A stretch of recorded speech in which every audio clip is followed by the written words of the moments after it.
کتنا وقت آپ کے خیال میں لگ جائے گا؟ کیونکہ اگر یہ کام کرتے رہیں گے تو پھر کتنے عرصے تک کام کرتے رہیں گے؟ کتنے عرصے میں آپ سمجھتے ہیں یہ فیصلہ ہو جائے گا پارلیمانی کمیٹی تک اگر معاملہ جاتا ہے، یا پھر لیڈر آف دی اپوزیشن سے ہی کنسلٹیشن ہوتی ہے؟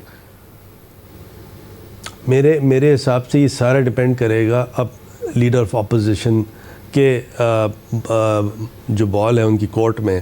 اگر تو وہ ہائر مورل گراؤنڈ پر اپنا فیصلہ کرتے ہیں کہ نہیں جی یہ میری پینڈنگ انکوائری ہے اور directly principle of conflict of interest مجھ پر اپلیکیبل ہے اور میں جو ہوں اس مشاورت کے عمل میں حصہ نہیں لوں گا، تو پھر ایشو کچھ اور ہے. تو پھر فوراً کے فوراً کنسلٹیشن تو ہوئی نہیں. پی ایم کا جو نام ہے وہ پھر پارلیمانی کمیٹی میں جائے گا، نہیں جائے گا، کوئی اور چیز ہوگی.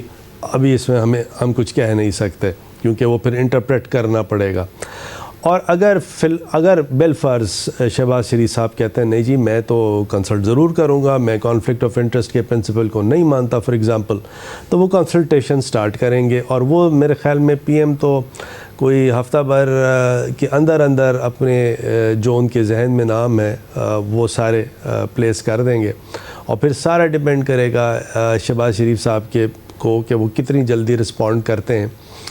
جتنی جلدی رسپونڈ کریں اتنا اچھا ہے، سارا پھر ان پر ہے. اور دین پھر جائے گی پارلیمانی کمیٹی کے پاس. تو یہ پروسیجر ایسا نہیں ہے کہ ایک دن میں ہو جائے گا، لیکن پروسیجر ایسا بھی نہیں ہے کہ بہت طول پکڑے گا.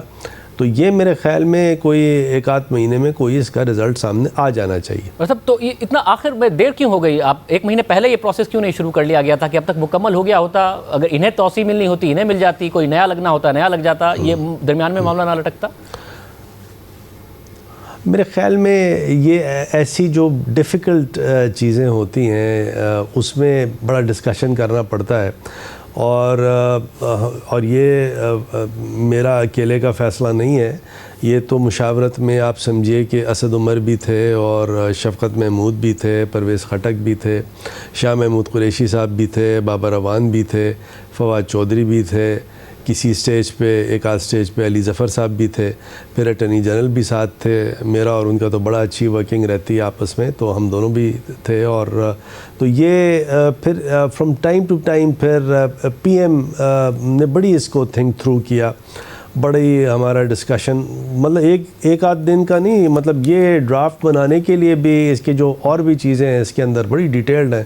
کم سے کم کوئی 100 ڈرافٹ بنے ہوں گے لا منسٹر یا لا منسٹری کی طرف سے. تو یہ ایسا نہیں تھا کہ یہ کوئی اس پہ کام نہیں کر رہا تھا، لیکن تھوڑی پیچیدہ چیزیں تھیں، پیچیدہ اس میں ڈیفیکلٹ ڈیسیجنز لینے تھے، تو اس لیے اس میں ٹائم لگا. کیا کیا نام کنسیڈر کر رہے ہیں؟ جیسے ریٹائرڈ جاوید اقبال کا نام کنسیڈر کر رہے ہیں، اور بھی کیا کچھ نام کنسیڈر کر رہے ہیں وزیر اعظم؟ جی ہاں بالکل کر رہے ہیں. ایک تو جتنے بھی جسٹس جاوید اقبال ہیں اور جتنے بھی پرانے چیئرمین حضرات ہیں جو کہ حیات ہیں، جو کہ فٹ ہیں، ایک تو ان کو کنسیڈر کیا جا رہا ہے نمبر 1. اور جو نئے نام ہیں اور بہت اچھے نئے نام ہیں، بعض ان کو بھی کنسیڈر کیا جا رہا ہے. لیکن میں شاہ زیب آپ کی اجازت یوں لوں گا کہ میں اگر وہ ڈسکلوز نہیں کروں نام، وہ لوگ پھر کمپرومائز ہو جاتے ہیں. جو پرانے چیئرمین تو کیونکہ سب کو ہمیں پتہ ہے کون کون تھے، ان کو کنسیڈر کیا جائے گا. لیکن جو نئے لوگ ہیں، بڑے اچھے لوگ ہیں، وہ پھر نیچرلی کوئی چیز سامنے آئے گی تو آپ سب کو میں بتاؤں گا، سب سے شیئر کروں گا. میں آپ کی اجازت سے ایک نیا نام صرف پوچھ رہا ہوں، جیسے ریٹائر عظمت سعید شیخ کا نام کنسیڈر کر رہے ہیں؟